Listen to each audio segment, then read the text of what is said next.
Au début des années 50, les scientifiques connaissent les molécules de base constituant la macromolécule d'ADN. Elle est composée d'un groupement phosphate, d'un sucre, le désoxyribose, et de 4 bases azotées, l'adénine, la guanine, la thymine et la cytosine. Mais la structure exacte de cette grande molécule reste encore à déterminer. Le premier cliché de la molécule d'ADN a été pris en 1953 par Rosalind Franklin en dirigeant un faisceau de rayons X sur un échantillon d'ADN très pur.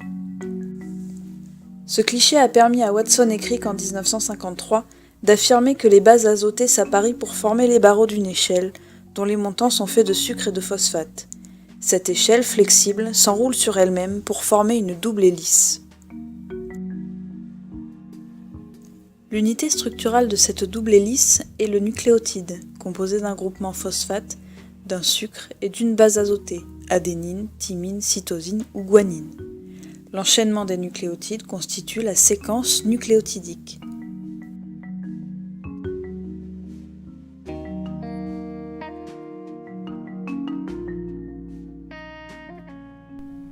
Le mot génome est la combinaison des mots gène et chromosome. Le génome est l'ensemble de l'information génétique d'un organisme contenue dans chacune de ses cellules. Le support moléculaire du génome est l'ADN. Les chromosomes sont les éléments constitutifs du génome. Chaque chromosome est composé d'une longue molécule d'ADN. De très nombreux génomes, dont celui de l'être humain, sont aujourd'hui séquencés. Le séquençage de l'ADN consiste à déterminer la succession des nucléotides des molécules d'ADN. La levure, Saccharomyces cerevisiae, est le premier organisme eucaryote dont l'ADN a été séquencé. De nombreuses autres espèces ont été également séquencées. On peut citer l'arabette, Arabidopsis thaliana, petite plante de la famille des choux, la drosophile, ou mouche du vinaigre, Drosophila melanogaster. Au début des années 1990, la communauté scientifique internationale a jeté les bases d'un projet dont l'objectif était d'obtenir la séquence complète du génome humain. En raison de la taille de ce génome, les grands centres de séquençage, réunis en un consortium international, ont convenu de diviser le travail. Chaque centre s'est également engagé à déposer les séquences dans des bases de données publiques. Le génome humain a été séquencé à 99% et comprend 3,2 milliards de nucléotides. On dénombre à ce jour près de 25 000 gènes humains.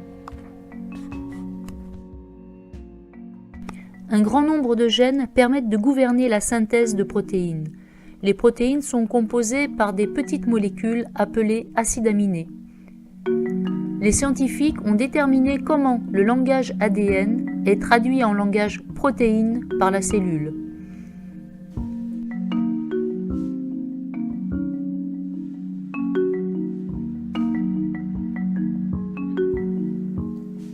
L'hémoglobine est une protéine dont la principale fonction est le transport de dioxygène dans l'organisme humain et chez les autres vertébrés. Elle se trouve essentiellement dans les globules rouges du sang, ce qui leur confère leur couleur rouge. Elle appartient à la famille des protéines globulaires. L'hémoglobine est constituée de 4 chaînes identiques 2 à 2, 2 chaînes alpha de 141 acides aminés chacune et 2 chaînes bêta de 146 acides aminés chacune. Chacune de ces chaînes est associée à un groupement contenant un atome de fer qui permet la fixation du dioxygène.